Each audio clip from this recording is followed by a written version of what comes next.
Welcome to the Elevate Your Event podcast, where we talk about how to plan and execute an unforgettable event that will dazzle your guests and generate more income for your organization. From fundraising and securing trendy auction items to event production and logistics, get the best tips and advice from seasoned fundraising and event professionals who have been in your shoes.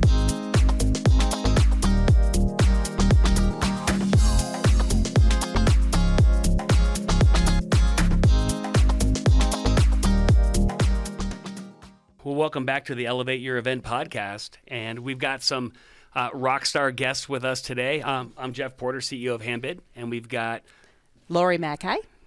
And I'm Elise Neugebauer. They are event experts, and we are today going to talk about the event entrance experience, that first impression that your guests are going to get when they show up at your event.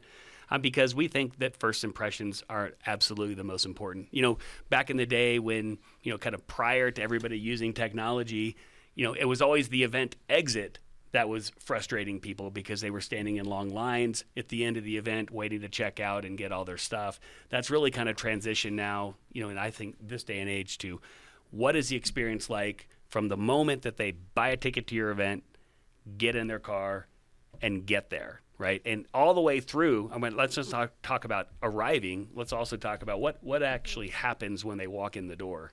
Like if they walk in the right door, of course. Right. So anyway, important. That's key. And we've talked about this a lot, right? I think, we kind of gather, on a weekly basis and kind of talk about how certain events went. And it seems to be that the entrance topic seems to be the one that comes up the most in terms of what our observations have been. So, I kind of equate it to like, I landed in Dallas one day, and I was going to stay in this hotel, and so I'm either going to Uber to the hotel or they have a shuttle. And I'm thinking, okay, I'm going to save some money. I'm just going to get in the shuttle, and I call the hotel. Yes, sir, we have a shuttle. It comes every 10 minutes. It should be there in the next 5. Well, 5 minutes, 10 minutes, 15 minutes. Then the shuttle comes by, blows right past me, okay? Yes, and then goes back to the hotel. I call the hotel again. Oh, I'm sorry, he missed you. He'll come back around. He comes back around again, blows past me again, okay? And so then I end up in the Uber. I walk into the hotel, and how happy was I to be at this hotel? I was so unhappy, right? Yeah. Bad first Should have impression. Ubered first. Yep, that first event experience, especially fundraising events, we're looking to create the most conducive environment for people to give money, right? But that's the objective. We want them to be in a giving mood. be in a giving mood. Right. Yeah. Right. So you want them happy. And if the shuttle blew past me, I wouldn't feel like I was in a giving mood.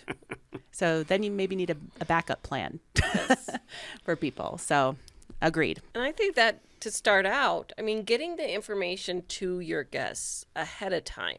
Is there parking? Is there valet? What should they expect?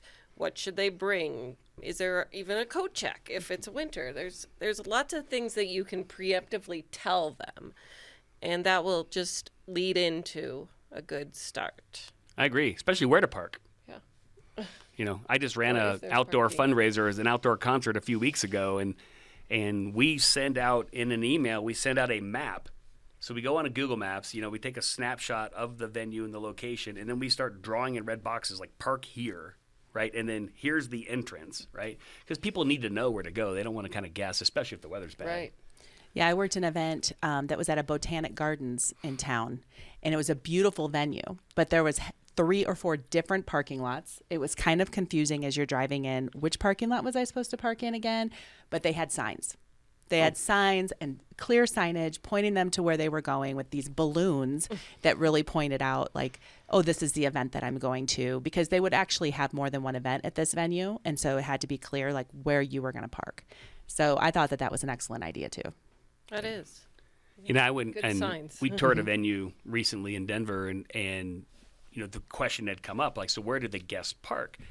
And the venue owner says, well, they park around the corner. There's a parking garage. And now what's going through my head is, okay, well, how far of a walk is that? And what do you mean by around the corner? Yeah. So, well, she pointed, and so I saw it. I'm like, okay, there's a parking garage. How far of a walk? That's probably 200 yards. If it's raining at my event, that's a bad experience, right? So I'm like, oh, can we do valet? She's like, well, sure, a lot of our folks do valet. I'm like, okay, we're definitely going to have a valet option if I'm going to make my guests walk 200 yards to the to the building, right? I like valet, and just letting people know, you know, like Elise said, when they're heading to the event, you know, what do they need to bring with them? Do they need to have a ticket to this event? How about a phone? How about a phone? Most people bring phones, but I mean, They leave them in their car, though. Or do you need your wallet? Yes, a cash bar. Let them know ahead Is it of going to time. be well, I would right? want to know if there's a cash Yes. bar. I mean, hopefully nowadays they have a Venmo option.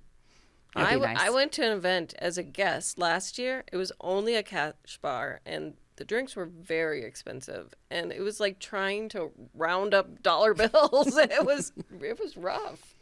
Yeah, I think that's a great idea. So they get there, right? And you've now told them where to go, right? So they know where to park. Hopefully valet, right? I do love that option too, especially if it's free. Or okay? close in. Or close in.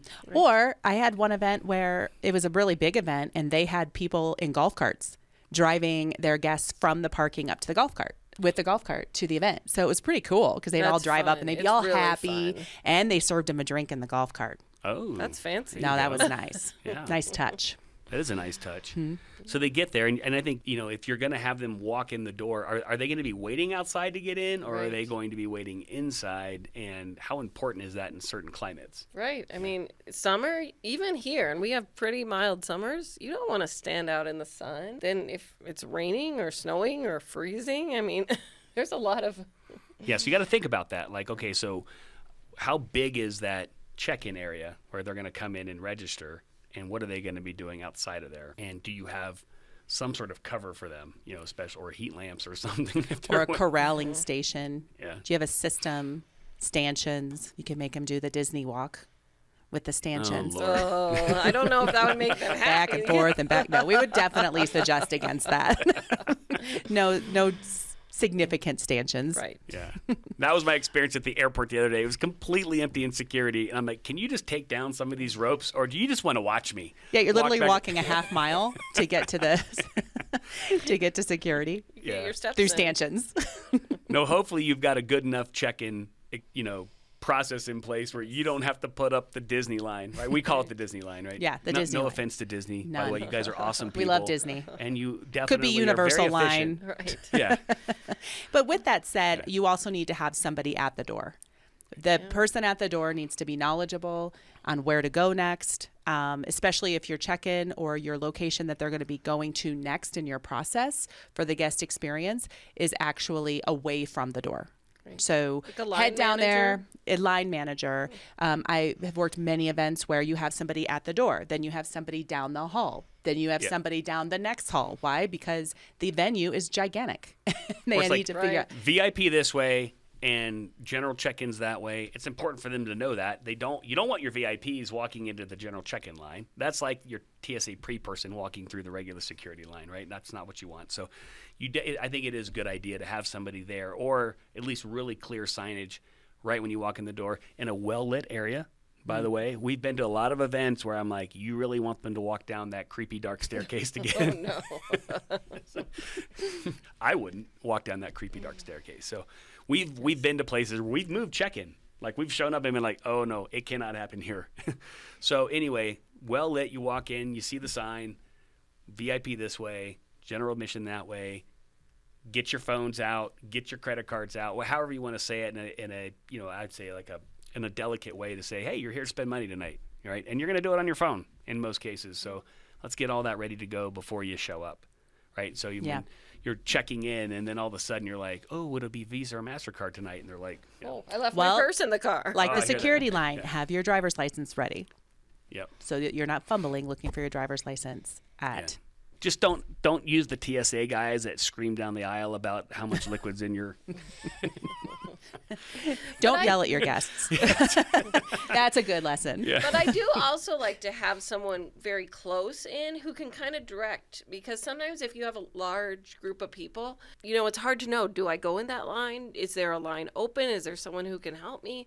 And if you have a line marshal at the very right up at the table who can say, hey, we have someone open over here, I think that's great. And Absolutely. it makes you feel good. You're like, someone's looking out for me. Yeah, I don't have to figure out the process. Right. Like you don't want your donors and your guests to come in like having to have to figure out how this event's working for you. You need to make it clear, spell it out.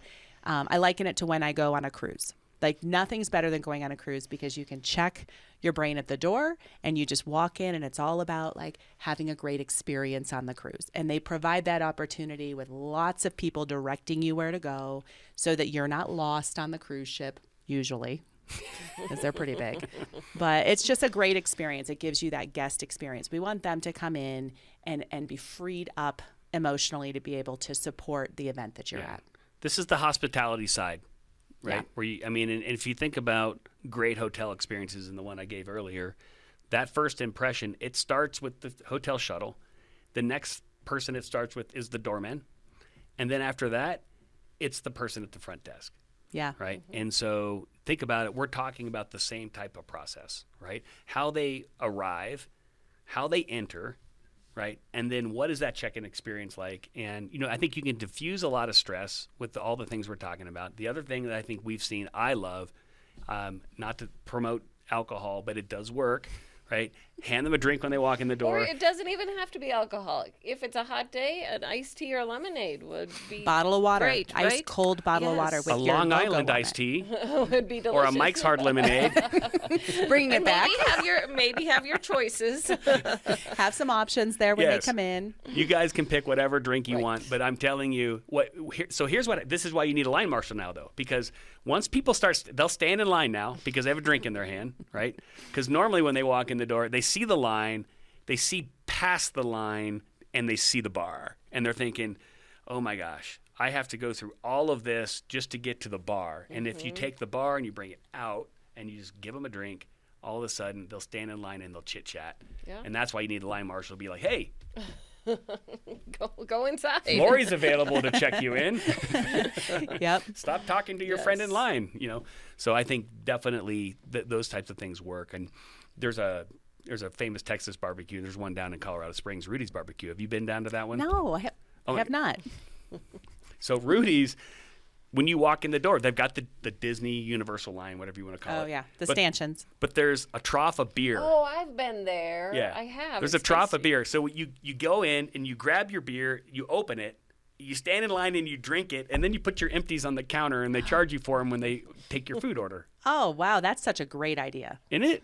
Yeah. I also like having maybe entertainment. You know, I put on an event for our school and we have maybe a couple kids in orchestra play a little song. I mean, we're raising money for the kids. So you have a couple orchestra kids playing. I saw one where there were like dancers. And so some kind of entertainment, something to keep their mind off of waiting is always My good. favorite most recently was a photo booth. They had a photo booth In line? as you walked in to the venue. So you went through the front door. There was a big photo booth there. They were handing out appetizers and they were giving out their signature drink. It was just one drink. So people were walking through that photo booth and it disseminated the line. So it appeared as if there wasn't a check-in line when there actually really was. It's just they had stuff to do before they entered into the actual check-in experience. So it diffused the line, which was awesome. I think it's a great idea. Yeah. Yeah. The other one I saw that was good was there was a really big football game on, and so you could tell people were super annoyed. And so in the check-in area, they put TVs up on stands with the football game on. Genius.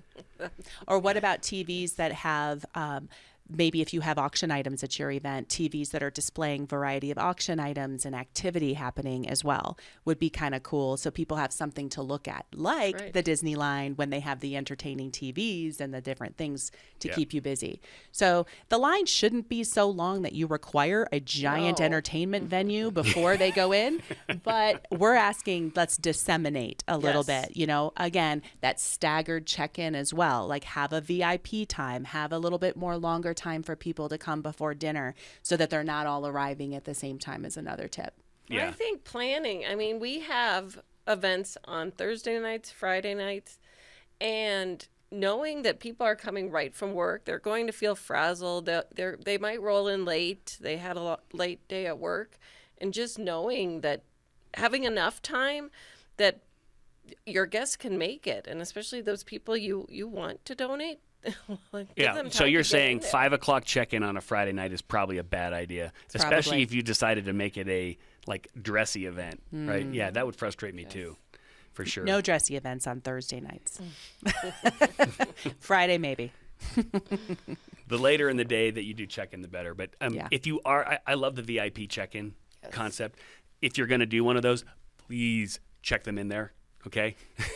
So Yes. we've seen a lot of events where like, I'm going to do VIP from 5 to 6, but I'm not going to check in any of them. Right. And then here's 100 people going to walk down the stairs and they're going to check in all at once. Like, nah, it's a bad idea. Agreed. Yeah. Yep, the timing of your arrival of your guest is going to make it better for them, and I love giving a time range. Yes. Arrival is between 5 to 7. Appetizers are going to be served cocktail hour. Let them know it's going to be happening during that time so that they can determine how much time they have to get there before the event truly starts with the actual program or dinner or entertainment that you're offering. So really being clear with your guests before they arrive and give them that breathing room. And check in your board members early, please. I mean, they're Yes. going to show up early anyway, and it's, you've got a check-in team trying to get everything organized, and it's check-in starting at 5:30, and it's 5 o'clock, and these people want to check in. So just get them kind of taken care of in advance. You know what the plan's going to be. You don't need them showing up 15 minutes before check-in. You can get all that taken care of. So some other gotchas at check-in. I think having enough volunteers to help, and whether that's doing check-in at tables where you're giving out paddles, where you're taking credit cards, the line marshals, and find what that volunteer is gifted at. You're not going to have someone not comfortable on a computer be at a computer. Have them be somewhere else. You cannot have too many volunteers, Right. ever, No, I agree. especially at check-in, ever. I've never worked an event where I'm like, Especially if they're good and they show up on time. yeah. Yes. I've never worked an event where I'm like, oh man, I wish we didn't have that many volunteers. It's usually the reverse. It's usually oh man, we really could have used some people to help, get the stuff to the people that are needed. When you're planning your experience for your guest, what is your objective for their reason for checking in? Why are they checking in with you? Is it to get, like Elise said, the paddle number for the live auction? Is it to get access to a mobile device or something, to be able to bid online? Is it to give them drink tickets? Which I'll tell you, if you give drink tickets out at check-in, people will not skip check-in. Right. Ever. That is true. Ever. So drink tickets, are you doing too much at check-in? I think we experience that as well, where we're trying to do 50 things at check-in and it's frustrating to the guests. So my suggestion is having more of a tiered check-in experience where maybe they check in to make sure they're registered to participate in giving, whatever that looks like for you. And then maybe they go down the hall for their drink tickets and a name tag if you decide you want to do name tags at your event, which is a whole nother podcast for us. But having a tiered experience, so they come in, they do one thing with you, then they do one thing with somebody else, and then they're moving along in the process. And we've seen this as a challenge, right? When you think about what you're asking your check-in staff to do, to your point, like, don't make them check in coats, whatever you do. Like, have a coat check, Yes. okay? We've seen it all, right? Have it I've separate. checked in coats. I've given out drink tickets. I've given out raffle tickets. I've validated parking. I've sold T-shirts. I've given you a coupon based on what kind of meal you want, okay? I've checked That's a big IDs one. and put on bracelets. Yeah. So a lot of those things, to your point, I think can be kind of pushed further down the road.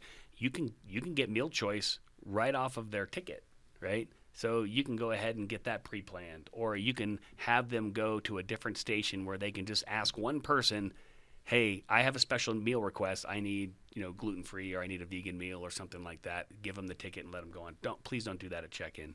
The other thing I would say is if you have all these things, you've got VIP wristbands or you've got drink tickets or whatever, and it varies based on who they are, please don't put them in a folder with their name on it behind there, right? Just all of that can be in whatever check-in system you're using, and you can just grab them and hand them to them. Because what I've seen a lot of is you go to grab their folder, and it's like, okay, this is what they get. And then you hand it to them, they're like, oh, no, I'm a VIP. Where's my VIP wristband? And you're like, it's not in here.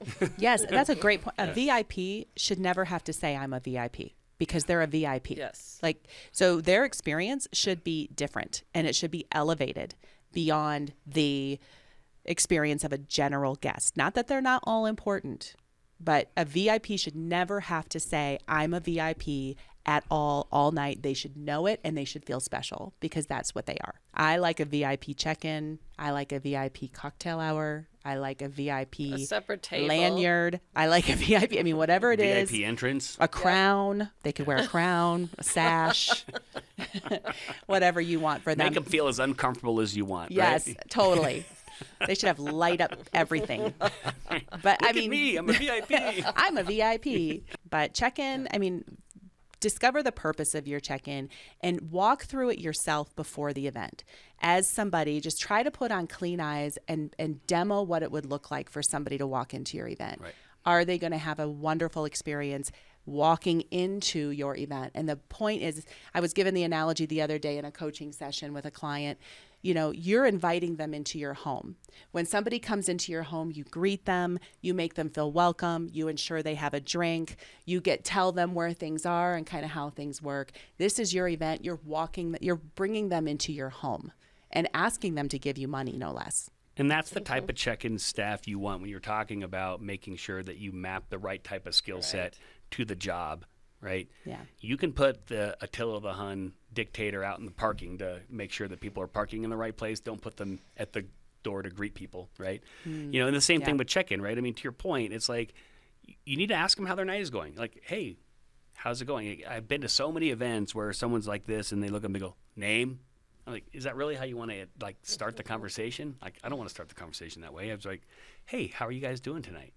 Can I get your last name? I'll get you checked in for this event. And then they tell it to you, and then you can start having a conversation with them, right? And you can make it light, you know, in the sense of saying stuff like, well, are you both going to be bidding tonight? And they'll look at each other and I don't know, and like, oh, well, who just wants to pay the bill at the end of the night? You know, and then they laugh and say, my wife will do it, you know, and okay, great, let's get you set up on your phone. But do you want to use his credit card? And she always says yes, right? So anyway, that kind of stuff I think kind of lightens it and gives people a little bit more like, so here's what you guys need to do next. Like, coat check's over there, bar's right over there, here's your 2 drink tickets. Here's the bathroom. Right. Yep. That's a big one. Yeah. Usually they get asked. And your staff should know where all these things are too. Right. Mm-hmm. And your staff should also know the information of the night. People will ask, when is the auction closing? When will the bars close? You know, how long do I have to get my car at the end? When's dinner? Things. Yes. Yeah, when does Where the am I valet sitting? pack Right? up? Yeah. Yeah, Is there an after party? Yeah. So just, you don't need to share that with everyone because that will just take extra time, but have that knowledge. Yeah.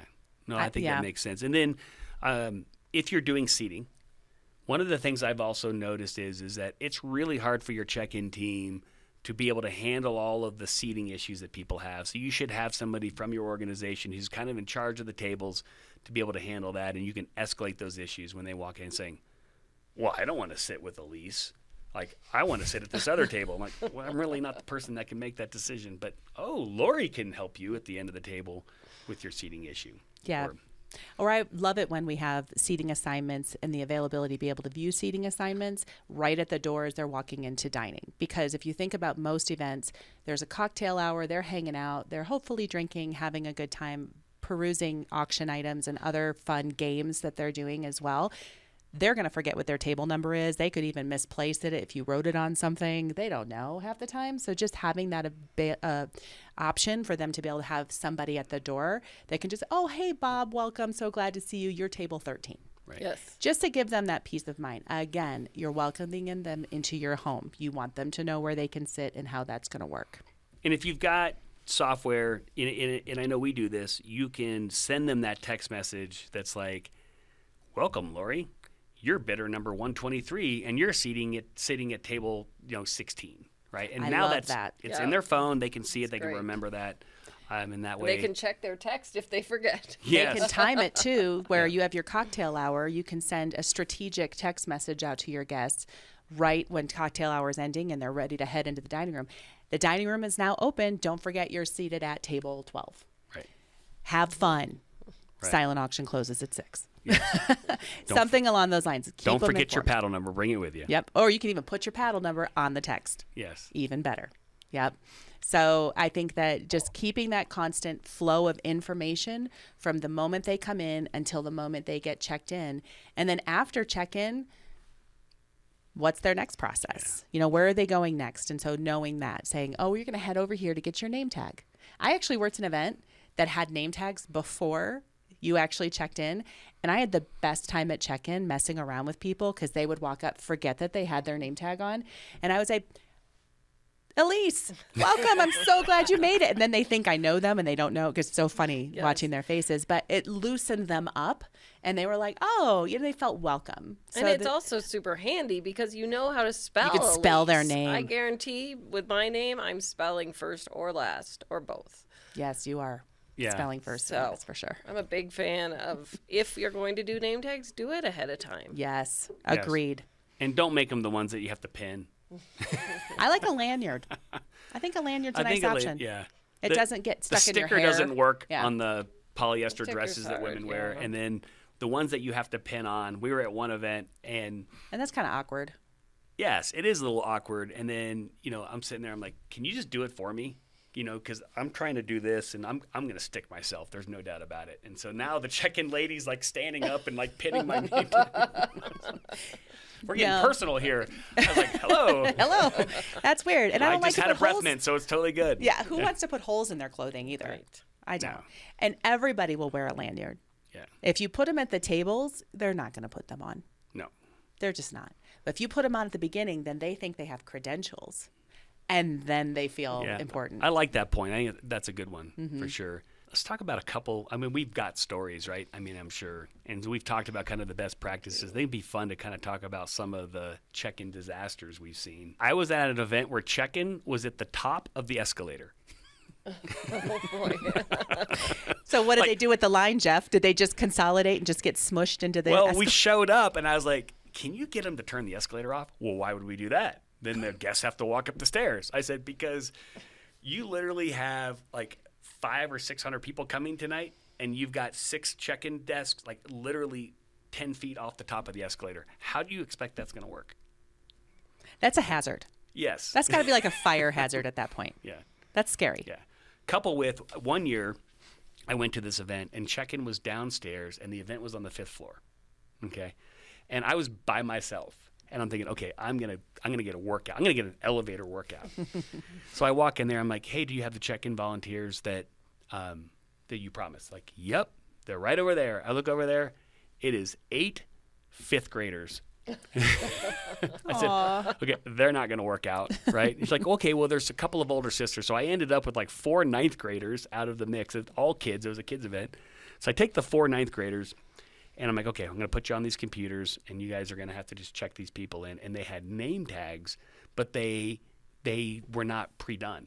Oh, they had to write name tags? Well, but the 9th graders were doing it. And so I came running back downstairs, and I look, and I'm like, oh, let them write their own name. Because you see it, like one girl would write Elise, and then she put a heart at the top. Yeah. And you're like, can you go over there to do your craft? Yes. I think anything where the check-in people are handwriting, whether it's name tags, paddles, I understand why you'd want to for paddles, but if you're going to do that, please figure out your volunteers who have handwriting that you can read. One of the worst I was at was where someone could not read the paddle numbers that were written because the handwriting was so bad. Or small. Yes. The space that they Or have you for can- it is so yes. small that Right. there's no way an auctioneer Right. would ever be able to read that No. paddle. And you're losing money. Yeah. Well, the best is when they give you the big piece of, like, it's on the back of the program, right? That's like what everybody likes to do is I'll make the back of my program blank and I'm going to give everybody a Sharpie and they're just going to write their paddle on there, right? And then I was at an event and one of the staff there, like, literally wrote my paddle number like this big on like an right. 8.5 by, and I was like, Oh, can I borrow your Sharpie? Like, I feel sorry for your auctioneer tonight. and have pens if you are going to write anything. Have pens that work. Yeah. Oh, that would be nice. It's Yeah. Seems basic, but one of the events that I've worked that was a struggle at that check-in for sure, or just the guest experience in general. From the beginning, they didn't know where they were going. By the time they showed up, it was at this enormous, beautiful hotel. Well, nobody knew where anybody was supposed to be. By the time they finally showed up at check-in, This is one of my biggest pet peeves. I'm going to say it right now. When you separate check-in alphabetically. Oh. If you're going to do that, you need to look at your guest list in advance and separate it according to Evenly. how many people are Yes. in an alphabet. There's So not a lot of X's. they had like A through L, and I'm talking 700-800 people at this event. The A through L people were pulling their hair out. It was so stressful. They had all these people just gathered around one line. Meanwhile, XYZ is empty. And then they also had the packet alphabetically. So you really couldn't help them much because they had a system of they had packets and they were all alphabetical and everything was really particular in the packet based on what level the person was. It was so much happening at check-in, whereas we could have just had the packets behind the check-in and then allowed people to go to whatever line they wanted to go to. So by the time they finally made it through check-in, then they had to go down another long hall. It really wasn't clear about how to get to the actual ballroom for the event. So it was just a frustrating experience as somebody working the event. And I can only imagine the frustration of the people by the time they got there. And then when they were at the event, not to continue on too much, but when they were at the event, they had 3 really loud bars in the room where they were having the program. So while they were trying to have their emotional ask to raise money, there were people partying loud at the bar. Oh, that weren't part of the event. No, they were part of the event. Oh, you but should shut the bar down for that. Thank you, Jeff. Yeah. I was leading to that. They should have shut the bar down, but it was really awkward because it was this beautiful reason that they're there. It was a really great organization, the reason that they were there, but people were so loud at the bar that they couldn't hear. Right. And that ruined the experience for the people in the ballroom as well, trying to give to something that they find to be super important. What Yeah. about the one I heard about? This was one of our other staff members. There was the bar right next to check-in, and people didn't know which line they were in. Ooh. I've been to an event like that. They kind of merge together. I think it's interesting when you talk about the splitting up the names. So one of the very first events we did, we show up and they had split up all the names, but they put the signs in front of the table. And so once everybody started lining up, you can't see the You lines. can't see anything.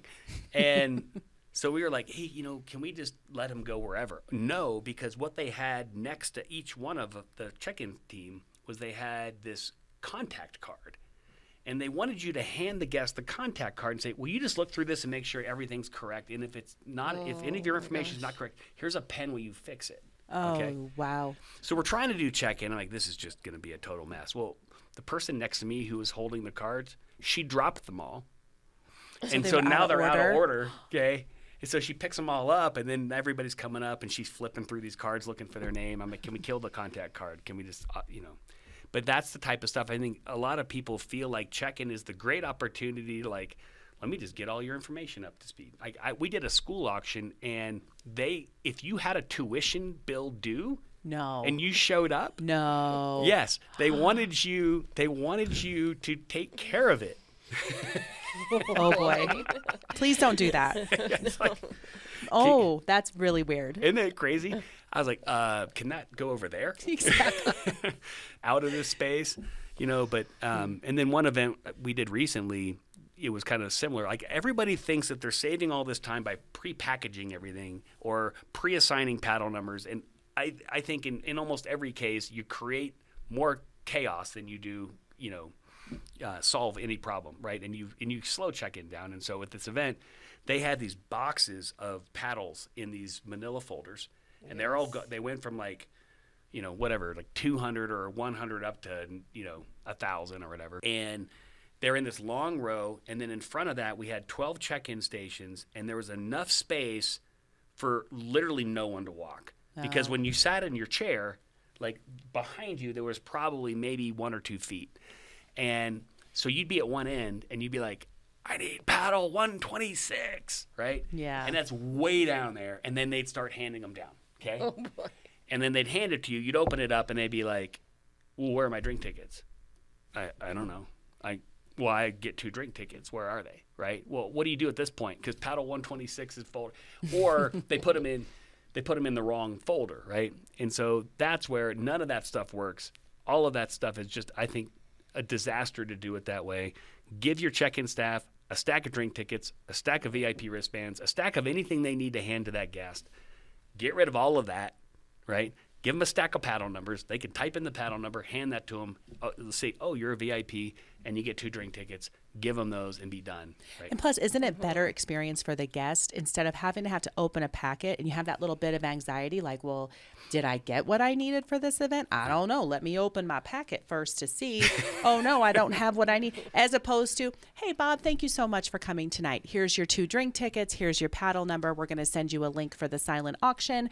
Your next step is to head down there and get your name tag. Yeah. Like, isn't that just a more hospitable way of, bringing somebody into your event than here's your packet? Yep. Figure it out yourself. I think just overall, making it easy for your volunteers, making it easy for your guests, making it easy for your staff. If you should just go into the event thinking, how easy can I make it? I think simple's easy, yes. right? Yeah. So, no, it's a great conversation. I think that, going back what we talked about, right? From that first email through where do they park? How are they entering? What is that experience like? Up to that front desk experience, like you're checking into the hotel, like what are you having them do, right? And then entrance into the event itself, super key, right? They walk in there, they're happy, they're in that giving mood, versus the bad mood, as my daughter likes to say, they're all who's and they're not Grinches, right? Mm-hmm. Yeah, you definitely want to set that scene. And then you can hand it over to the dinner experience. And from that point forward, you have a program and dinner, and you wrap it up nicely. And potentially in one of these podcasts, we'll talk about a good exit for guests as well. But for check-in or for the moment they come in, whether you do a check-in or not for your event, they need to have a great experience introducing them to the process. Well, we could riff for hours on event experiences, especially the bad ones. But there's been many good ones. There's a lot of good ones. We're not here to tell you they're all bad. More good than bad. Yes. I think more good than bad. After this episode, yours is going to be a good one, right? That's our intent. Yes. So good luck. Yep. Yes. Good luck with it, and we'll see you guys next time.